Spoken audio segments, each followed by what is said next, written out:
my buddy Al. Sometimes I feel like a journalistic artifact that maybe they ought to put me in a museum and hook me up to the wall, and I would go, and furthermore, writing is good and bad writing is bad, and this and that. And people would come and there would be a diorama, and you know, they would now and again feed me. Well, how many of you watch The Wire? The Wire. The rest of you missed probably the best thing that television ever had. And when it comes on DVD, for goodness sake, buy it, watch it. There's a guy named Bob Simon who produced it. It's about street life in Baltimore. And as part of the last segment, there was just a fleeting glimpse of a quote on the wall of the Baltimore Sun. And it got by too fast. I missed it. But I Googled it, and bingo, you know, blip, I got it. Here it is.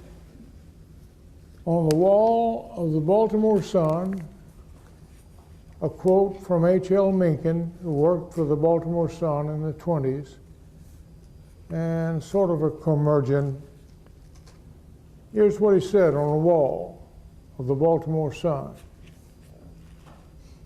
As I look back over a misspent life, I find myself more and more convinced that I had more fun doing news reporting, Jack, than in any other enterprise. It is really the life of kings. If he were here, I'm sure he would change it to, it is really a life of kings and queens. As we look at newsrooms today, I don't know, the Birmingham News is approaching or maybe has surpassed more than half women reporters. Judith will point out to you that the number of female editors is not quite so impressive. Like none, is it? Well, okay. Fun. Covering the Olympics in Russia, was it, Jack? Did you have fun, Jack? I believe you did. And Al Ben, who'd been wandering around this state having fun, writing about people for 987 years, which is a long time. Well, I come here under false pretenses. I have a secret. I will tell you a secret. I have a fairly undistinguished career as a newspaperman. Fairly undistinguished. I don't see, you know, I may have helped some people get better writers. I was a fairly good teacher, I think, but fairly undistinguished. I have to describe it that way. But a parallel career as a writing consultant was wildly successful. Over a 20-year period, I went to 46 states, more than 100 daily newspapers, workshops, 33 appearances at the American Press Institute, and I would have to say, in my modest way, I believe that's a successful career in consulting, and I'm proud of it. You know, gave me enough money to buy foreign beer, which that's nice. But also, I helped some people along the way. Ed was an intern. What's the name of that place? Elyria, outside of Cleveland, Ohio. I did a workshop there in the 80s, and he was an intern at the paper, and he noticed that this lady had a little sticker across her, above her screen, and it said, "What does this story mean to the reader?" And he asked the lady, "Where'd you get that?" And she shrugged, said, "Some guy named Stallworth came here 10 years ago, and I don't know, just seemed like worth keeping on the screen up there." So as she wrote her stories, she was aware of that admonition. What does this story, what? She told me you changed her life. That gets you through the night, folks. It does. It does. Well, 2 parallel careers. I was a successful consultant and a pretty good newspaper man. Well, it is this fun of doing what we do. We can get up from our desk and go out of the room and go anywhere, cross any police line, go and find out and write about it. And that's fun, folks. It's flat fun. And I love it. Okay, but as a consultant, I went through a sea change. I was a nitpicker, and maybe still at core, my wife tells me now and again that I'm still a nitpicker. How many nitpickers in here? Come and be straight, be straight. Do you look for what's wrong? I'm right there. Well, negativity is everywhere. Negativity is above us, around us. You do a piece of work, go out on the street, ask anybody, what do you think? And say, well, and they'll tell you what's wrong with it. Sure as hell. Well, more on that in a moment. Let us suppose that USA Today, in my prime nitpicker days, in those days, let us suppose that I got a phone call and they lined me up to come to Washington to talk to their staff about writing. And they send me a box of USA Today's, a whole box. I had a big red pen. I'd take those USA Today's and I would mark here, in misplaced comma, all the little nitsky-bitsky things that I could find that were wrong. And I would ship the box back up to Washington. I'd get on an airplane and go up there, and here I am. And I'm looking at, here's the staff, and I'm looking at USA Today, okay? And I frown. I look at their paper and I frown. If any of you all are thinking of going into the consulting business, go into the bathroom. Look into the mirror. Bring the eyebrows down and double your fee. It'll work. A frowning consultant is a work of art.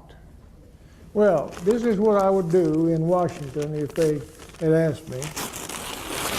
I would tear up their newspaper. That's what I would do. And I have to be straight with you.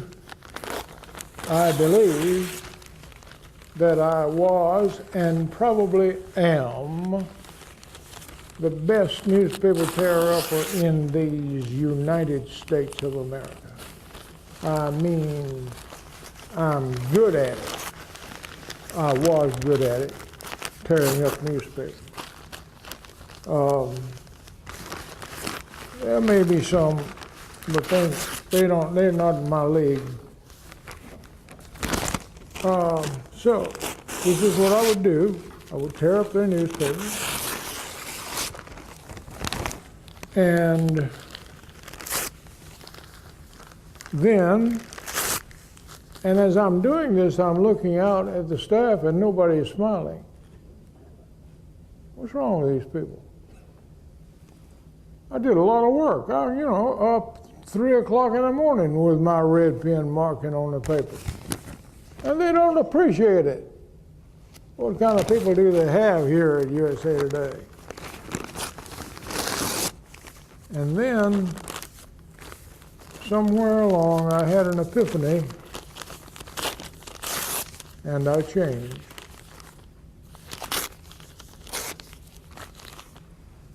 And I became convinced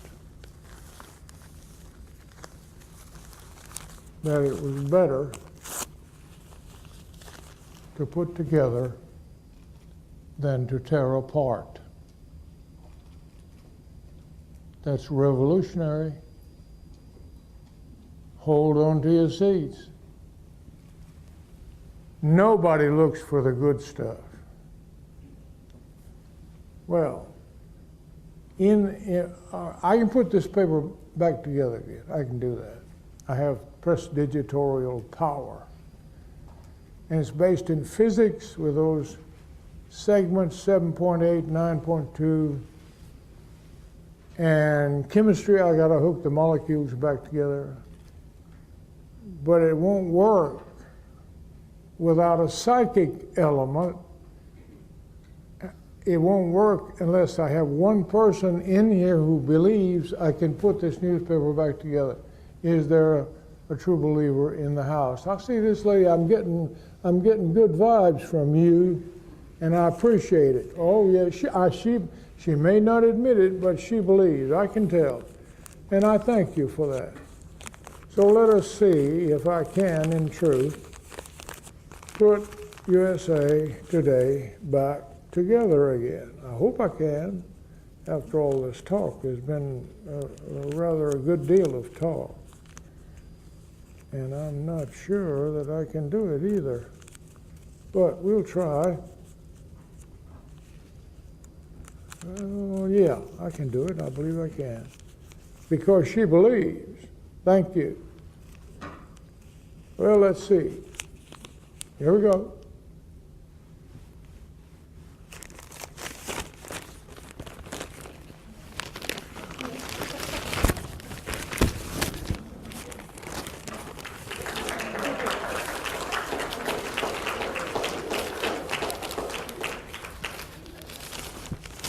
The old guys still got it.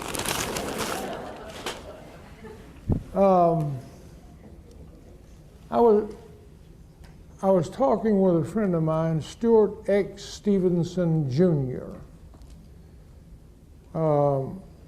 He and I and 4 other guys rented a 45-foot sailboat in the British Virgins, and we sailed around for a week, had a grand time. But Stuart told me a week ago that in 1949, he was sports editor of the Plainsman. And he went to the ball game in Birmingham, and they were beaten 55-0 the year before. But this year, 49, 14-13 Auburn. And they're celebrating this victory at 3 o'clock in the morning in the Tutwiler. And he and the editor, a guy named Crawford, said, hey, let's put out a special edition. I said, okay. 3 a.m. and, a couple of beers. And they called Neil Davis, who printed the Plainsman. And they said, Neil, we want to put out at 3 o'clock in the morning, put out a special edition. And he said, yeah, come on, just knock on the door, I'll be ready.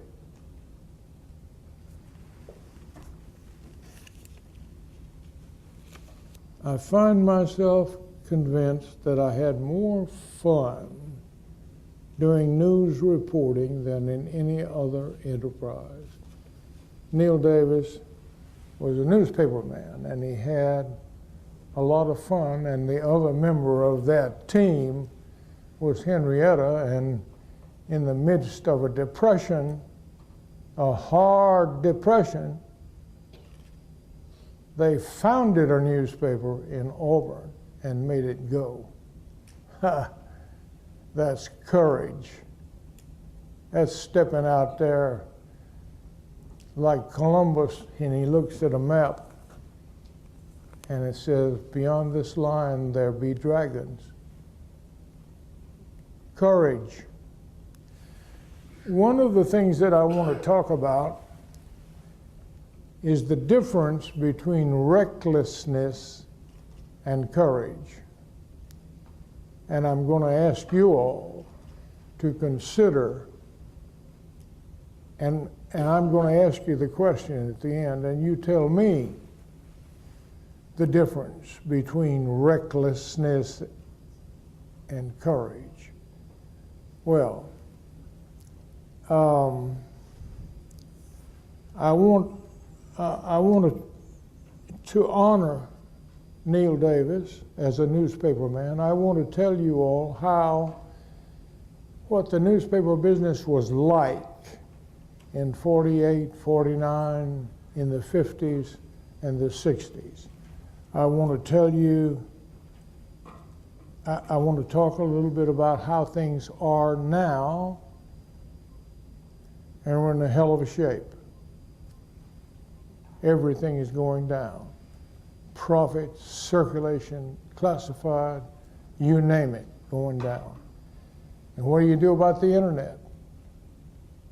You're charging for the paper, but you can get the same stuff free by clicking on the website. We haven't learned how to do that yet.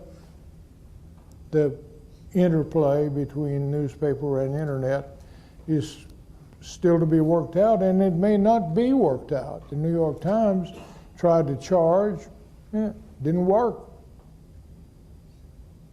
I don't, the tradition is set. You get it free on the internet. Wow, okay. I want to talk about the difference between recklessness and courage, and I want to offer you a coaching technique that can make you a better person. Those are the things I want to do in my time here. I remember in Wilmington, North Carolina, in the late summer of 1948, and the program director where I worked at a radio station, I was the news director, said, Clarke, let's go in the main studio. I want to talk with you. And we went in the main studio, and I sat on the piano bench, and he fired me. Bang! And it was a pretty good blow. We're cutting back, and, you know, a week later hired the guy to replace me. I wasn't any good at it.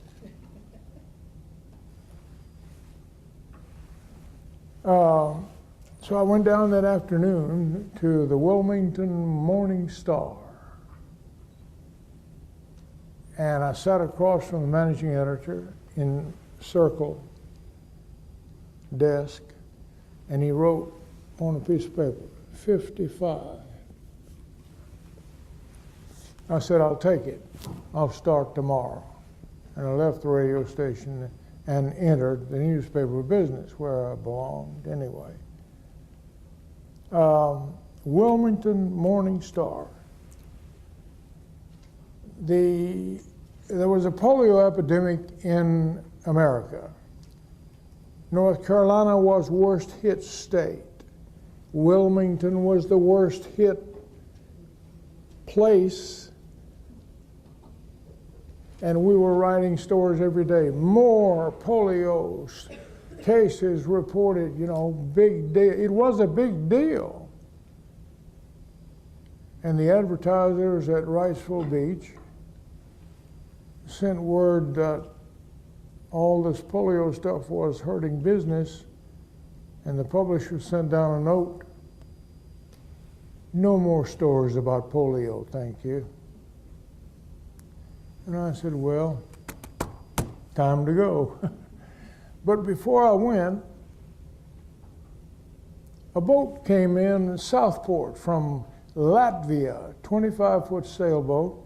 They were fleeing communism, coming to freedom in America, and they had arrived across the Atlantic, 25-foot sailboat. And the managing editor looked around, and there was nobody in there, but everybody going to lunch. And he said, well, Stallworth, you and a photographer go down there and get that story. So the photographer and I went down to Southport. And there the boat was out in the stream with some immigration officials. We got a rowboat, went out there, and the thing's going like this. He's shooting pictures, and I'm trying to get information from the immigration. I got enough information for a story. And we rowed back and put the rowboat and got in the car and running back to the city room, and it was very quiet. And the managing editor handed me a proof. And it was a very detailed story, what they said and what the immigration people, it was made up, whole cloth. And I said, hey, you can't just make up a story. And he said, son, we got deadlines, And I said, well, maybe I ought to hurry up and get out of this place. So I came to Birmingham. I walked in 1948, and a red-haired lady named Nettie Edwards said, Clarke, come on over here. I want to show you what you will be doing. And we went over to a desk, and there was a pile of church bulletins this high. I was the church editor, which was not really my ambition. And she said, one of the things that you must do is to write all the sermon topics, a list of sermon topics. We supplied that service, the Birmingham Post did. And at that time, there were 8,422,000 churches in Birmingham, Alabama. And the thing was like that. It was 3 days' work. And I couldn't buy a regular story. So I went up to the city desk one day, hoping one would fall through the cracks. And the city editor said, Deward LeGrand said, here, Clarke, here's an obit. Do this obit. The dentist died. I'll go back to my desk, call the funeral home, call the family, and do a nice obit on this dentist. And then we wrote, it was the custom for the reporter to write the headline above the story. So I did, and I said, well, I think I'll write a funny headline so he will notice me and think that I'm a smart guy and give me a story to write. So I wrote a funny headline, and I went up to the city desk, put it on the spike, and waited, got tired of waiting, and went to the bathroom and went by the photo department and forgot about it. And then a very peculiar phenomenon. The they started rolling the press, turning the press, and you could feel it in your feet.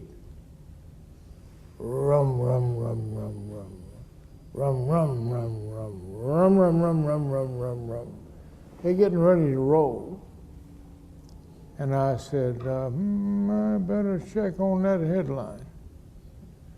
And I said, Dord, what did you think of my funny headline? And he said, what funny headline? I broke the NCAA record from the city desk to the press room. I broke the record by 20 seconds. I mean, I flew to the press room and I said those immortal words, "Stop the presses!" Rum, rum, rum, rum, rum. And they gave me a chisel and a hammer, and I went over to that plate and I chipped that headline off that plate. If I had not, I would be in San Francisco these days. The headline read, "Dentist fills last cavity." That dentist died without a headline. I couldn't figure out how to get a story, so I finally figured it out. I got a speed graphic camera, big black box like that, and I put it on my desk and waited for the city editor to realize that I could both take pictures and write the same story. And finally, it worked. Tried me out on a couple of minor stories. That worked pretty good. So at that time, there was a war between Birmingham Post and the Birmingham News. I'm telling you, we fought it out edition by edition. If we beat them by one edition, it was reason enough to go and have some beers after. No kidding. One edition. Nobody noticed, nobody cared. But we cared. It was a game. It was the fun. Well, the Klan was riding high those days. I don't know why that happened, but they became the moral police of West Jefferson County and Walker County. Every Friday night, 100 men with rifles and robes get in cars and ride and get some white person, Joe McGraw, who had been drinking instead of taking care of his family, and they would take him out in the woods and take his clothes off and beat him with a strap. And it became a contest between the newspapers as to which one would get the Friday night beating first. So one Monday, the city editor had heard that 3 women and 3 men had been taken from this house, taken out in the woods and beaten up with straps and brought back to the house. And he said, "Stallworth, go up to Summerton and see if you can find those women." So off I go to Summerton, Alabama, small town in Walker County, and I asked questions, and pretty soon I was an alien. I don't know if you all have ever experienced the hate stare. And it's when people look at you and you know that they are wishing that you would be dead. And it is sort of a fearful thing. It's full of hate. Anyway, I couldn't go back to the city desk and say, "Hey, those people looked hard at me up there," and I came on back home. I couldn't go back and say that. So I went to their house. I knocked on the door, no answer. knocked again, and I saw something move, and finally one of the young women came to the door and said that her sisters and her mother were at Grandma's house out in the country. So we rolled out to Grandma's house, and I took pictures of them and I interviewed them, and it was a great story. And I went back to Birmingham, and all of a sudden Stallworth is a hero. Scoop, I got a scoop. And I luxuriated in all the applause, and I decided to go back up there to investigate another thing that I had heard of. I go to the deputy's house, he's not there, and a woman comes up and says, they have some information for you down at the house, down at the filling station. So I went down there. Smart. You're shaking your head. You're exactly right. Well, a little guy's pumping gas. And I said, what? And he said, in the back. He's in the back. I went in the back. Here's this great big guy. He said, what kind of information you want? And I said, well, I'm looking for information about the Klan and people that they've beaten up. And he said, quote, call me a Klan, will you? And came up out of the chair swinging. And the two of us waltzed around that store. La da da da da bump, la da da bump da bump da da bump bump. Nobody's getting hurt. It's just, two guys flailing around.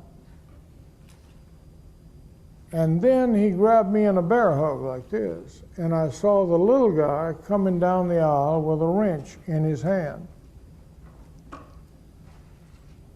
And I don't know what happened to the wrench, but the big guy says, give it to him. The little guy reaches over on the counter and gets a hammer, and he raises it up above my head, and the big guy's trying to keep me still. And a burst of adrenaline, and I broke out of the bear hug and sort of football blocked them into a showcase, which broke. And I ran out of that store. So help me God, I heard that hammer go by my head. Clank on the pavement. I had locked my car. I got it up here. And I didn't know what to do. I hear them running behind me, and I know they got guns. I think they meant to kill me that day. All of a sudden, a Greyhound bus pulls up across the street, and here are 15 faces, witnesses looking out. And I hear the footsteps stop behind me. And I ran over and got on the bus, left on the bus, stopped the highway patrol, came back and got my car and all that. Okay.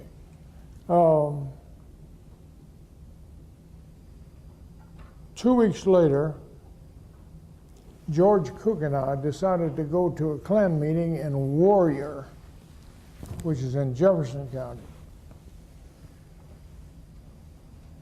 And,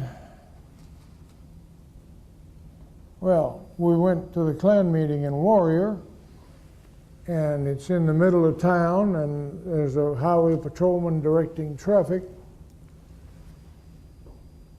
And we get out, and I had gotten smarter by this time, and I gave George the camera. I went over and took some notes from the speaker. And I saw this flash, and I heard George, Clarke! And I ran over there, and here's George with the camera, but the flash gun is gone.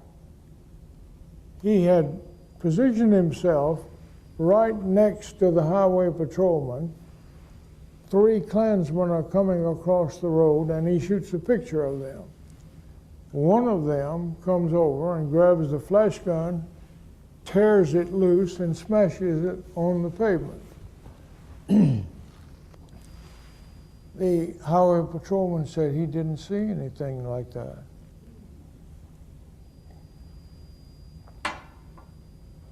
So George and I go back to my car,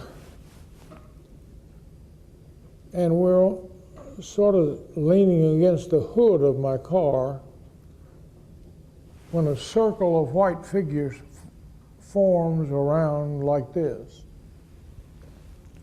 And they're carrying rifles and shotguns, and they're all in Klan regalia. And the highway patrolman breaks through the line and says to me, "Hold up your hands." Held up my hands. He shook me down and found a .38 here. Stupidity is all I can say. I can only plead stupidity. And he said, "You better have a license." And I said, "Yes, sir, I have one. Here it is." And he left. And George and I are looking at 15 Klansmen surrounding us. And it was a standoff. And finally, they blinked. The line broke, and they began to mumble and disappear. And I was so scared, I can't tell you how scared I was. And I remember a kid, he couldn't have been more than 16 years old, in Klan regalia, and his hood was on crooked. And he came over. And he said, "Look, you all got what you came for. You got pictures, you got, you're going to write a story.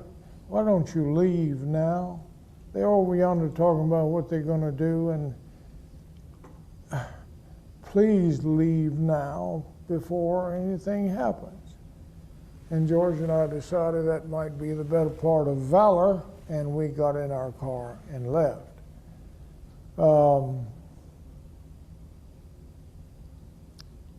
This wasn't civil rights stuff.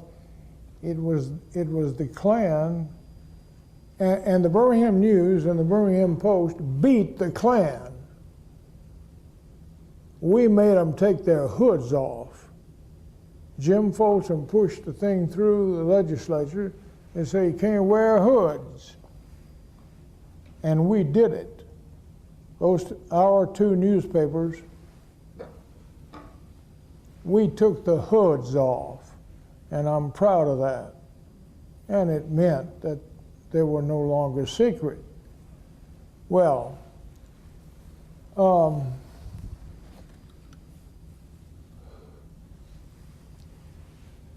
the next day, George got a phone call from Cooper Green, mayor of the city of Birmingham. And he asked us to come over to City Hall, and we went over there. And sitting behind his desk was Cooper Green, sort of a hair slicked back, consummate politician, and a good mayor. And in a chair over here is Bob Chambliss. Bob Chambliss blew up the church. Bob Chambliss was convicted and died in prison. But here, he is a mechanic at the city garage, and Cooper Green said to George, "Is this the man who busted your camera?" And George said, "Yes, sir, that's the one." And Cooper Green said, looking Chambliss right in the eye, "You're fired." Chambliss had worked in the mines, and his work in the mines had to do with dynamite. And Robert Chambliss, I'm sure, he didn't just blow up the church. He blew up the homes of some black people and was never found, but that was Bob, that was Dynamite Bob. The day after this, Cooper Green dresses, comes down the steps, going to work, and there's Chambliss in the car, parked in front of his house, with a shotgun across his lap. And so Cooper Green goes back in the house, calls the cops. They come and say, you can't sit here like this. And he said, "It's free country. I'm gonna sit right here." I said, "No, you're not." So they made him move, and he was back the next morning. And I think for maybe 3 mornings, Robert Chambliss greeted the mayor of Birmingham with a shotgun on his lap. And Cooper Green went about his work. That's courage.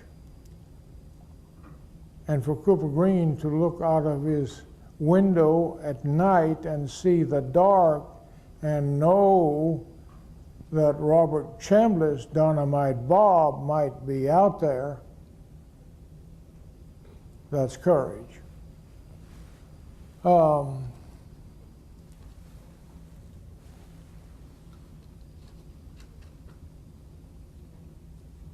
I talked to some former editors of the Plainsman about Neil Davis, and one of the editors remembered Neil had written, I hate to separate them because they were a team. They were truly a team. And well, he had written some fairly severe things about George Wallace, and Lurleen was running for governor, and there was to be a meeting at Toomer's Corner. Neil Davis could have sent a reporter down to cover George Wallace, but no, he went himself. And he looked George Wallace straight in the eye, and he took down what he said. And George Wallace, George played a crowd like a violin. He would get them up to a frenzy and then bring them down again. I've been through the routine myself. There's Clarke, there's Ben right there, Al Ben right on the front row. And he's a good man, but he's been writing stuff that is not to the interest of the people of Alabama. He is, to be frank with you, Al Ben is the enemy of the people of Alabama. And no, don't hit him yet. I mean, it was like he played the crowd like that. Oh, he liked to raise them up to a frenzy and then bring them down again. Okay. But Neil Davis, rather than sending a reporter, he went himself and looked George in the eye. Courage. I want to tell you fairly quickly about, well, let me just tell you. I was 75 years old. And I walked into the newsroom of the Birmingham Post-Herald, and I went into Jim Willis's office, and I asked him for a job. I said, "I want to be your writing coach. I'll write you an editorial page column, and I'll write you a feature." every week. And Jim Willis, my personal angel, said, come on. And for 5 years, it was the most glorious 5 years of my whole lifetime. I did what was needed, and they knew that I was trying to do what was needed, and nobody messed with me for 5 years. Who can top that? I had been messed with fairly successfully before that time, but during this 5 years, it was just glorious. You talk about fun, exponential. I had it.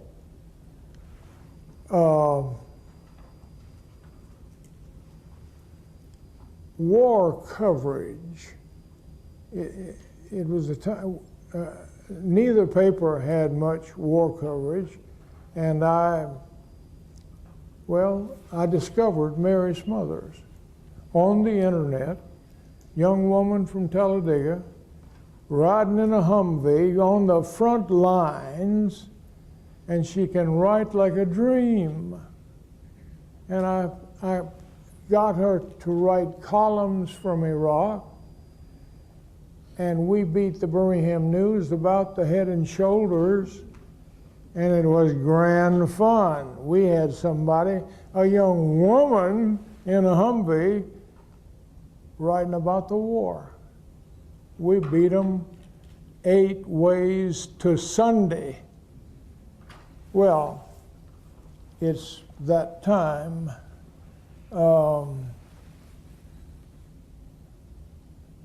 I promised you a way to be a better person. I had an epiphany during my consulting career, and rather than, as managing editor of the Birmingham News, I would walk around and look for things that were wrong. And when I found things that were wrong, I would fix them. That's a valid management technique, right?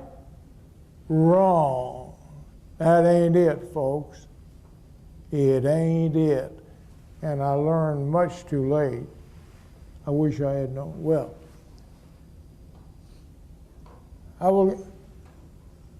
I developed a coaching technique that I can tell you in 5 seconds.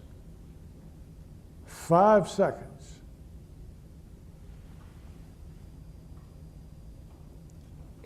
Look for the good stuff first, and then ways to improve. An example, if the kid comes home with a report card and he's got an A over here and an F over here, there was a time when I might have said, we don't do F's in this family. But under my new construction, I might say, how did you get that A? Boy, that's terrific. Well, stayed up late at night, Mama helped me, and I read the book and so forth. So, wow, I'm so proud of you, that A. That is just terrific.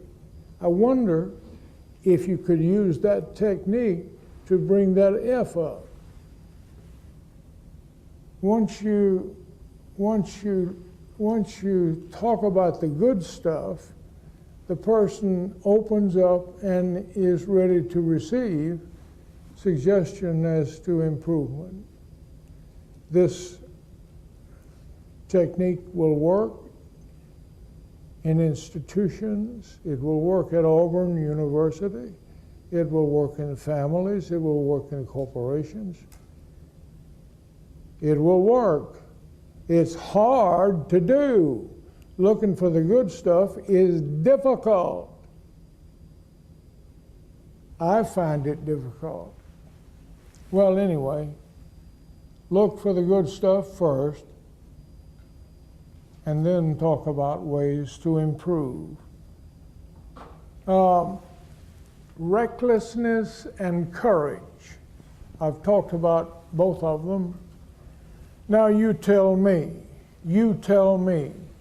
what is the difference between recklessness and courage? Speak up, I'm deaf as a post. Yes. Courage is when you win. What? Courage is when you win after you've done something reckless. I mean, it's When you win? when you win. Right, like Lombardi, it's the only thing, right? No, I can't buy that. What? Rationality. What? Rationality. Rationality. Rationality? Rationality includes the act of thinking, and I believe you may have something.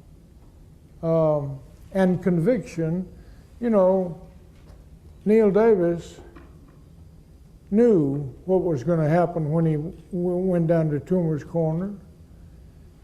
For me to go to a Klan meeting at age 23, playing John Wayne,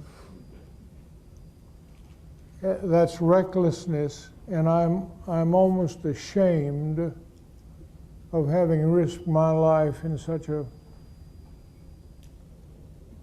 foolish way. Well, I will close the book and go to the museum where I will continue to say, journalism is good, writing is good, and all that stuff. Thank you very much.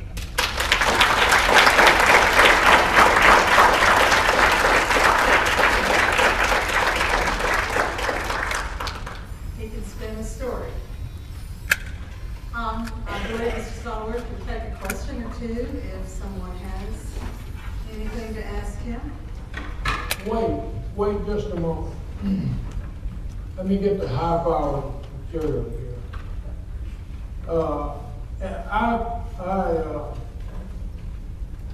I moonlight as a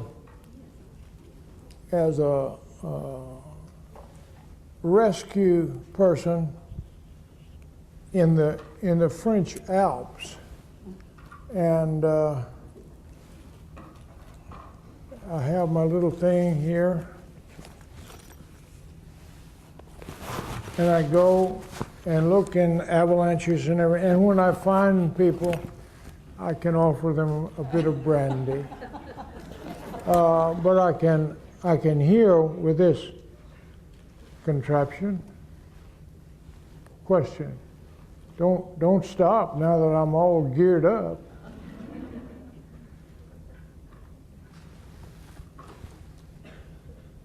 Who has a question? Yes.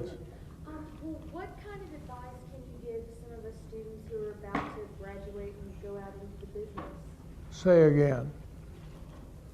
What advice can you give some of us students who are about to graduate, about to go out into the working world, kind of getting our feet wet? Okay, you ready for this? You got to be superb just to survive. If you're in the print media, you're battling iPhone, you're battling information hurtling at people from every direction, and you've got to be good. You've got to really be good to make it in this journalistic world. 2 days ago, I was in Talladega, and I made a speech about Alabama's 9/11. And a kid from the Talladega Daily Home was there covering my speech. And Alabama's 9/11 was 550 people dead at Fort Mims in Baldwin County. Creek Indians attacked. And I asked the kid, his name is Brandon Fincher, and I said, "What's your lead?" And he said, "Well, one of Alabama's foremost storytellers regaled an audience, said, hum, la, hum, hum, hum, hum, hum. I said, okay. And later I called him over and I made a mistake. I said, I know I shouldn't do this, but I'm gonna suggest a lead to you. And of course you can't use it because it's not yours. And he said, well, sure, come on. And I said, the lead, Alabama's 9/11 came on August 30th, 1813, period, paragraph. Stop reading. I dare you to stop reading. And then I tell you about the Indian attack on Fort Mims, and they killed women, children, dogs, slaves, 550 people. I'm trying to answer your question, but anyway, he liked my lead and said he would use it. He didn't, but at least he liked my lead, and I was,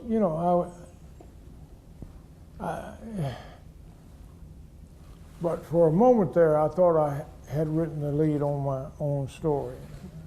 No such luck. But you can't make it ordinary, routine. I won't get it. There's too much competition.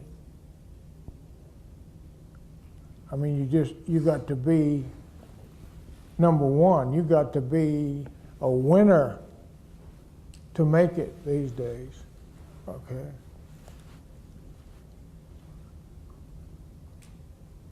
As someone who's been through many changes in journalism, from hot type, letterpress, offset, computers, what do you see happening in the next 5 or 10 years with newspapers? Can they survive, considering they're basically giving their product away through the internet? As you mentioned earlier today, you don't need to subscribe to a newspaper. You hit a button on your computer and it's there in front of you.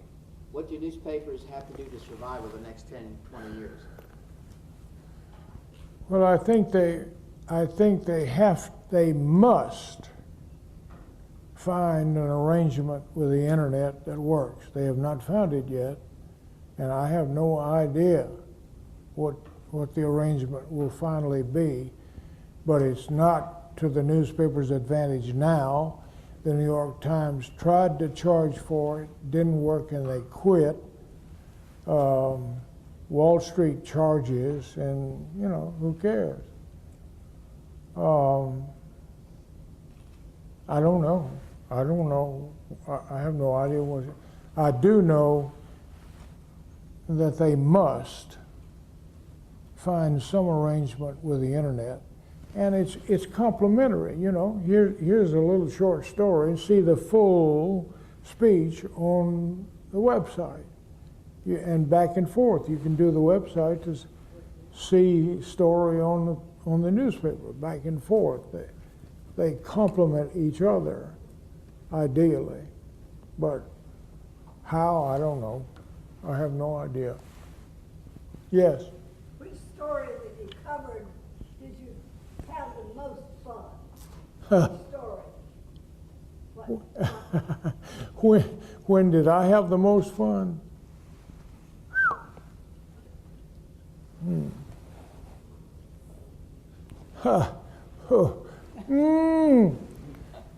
Camille came. Okay, I'm city editor of the Birmingham News, and a hurricane blasts the Gulf Coast, right?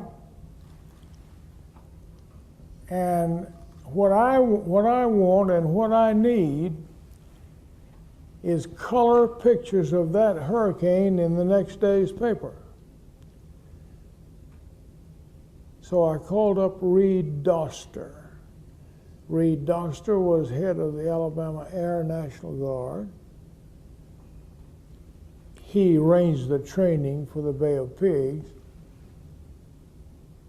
And I said, General, how would you like to be on the front page of the Birmingham News tomorrow. And he said, okay, I'd like that. I said, well, what you need to do is to do an inspection of the damage that Camille has caused on the Gulf Coast. And me and the photographer, we want to go with you. So Reed Doster wheels out an airplane, puts on his uniform. Bob Adams and I get on the plane. One of the conditions was he couldn't tell the Post-Herald about it. I was city editor of the News. And we flew down, landed, he inspected, we took all kinds of pictures, came back, color pictures all over the place, and the Post-Herald is running the AP pictures. I don't know, it's the contest of it. I'm trying to tell you of the fun of the contest, and we won that one. One last quick question, and we could listen to Mr. Stallworth all night on that. Any last question?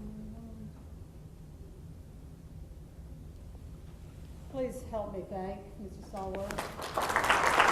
Thank you.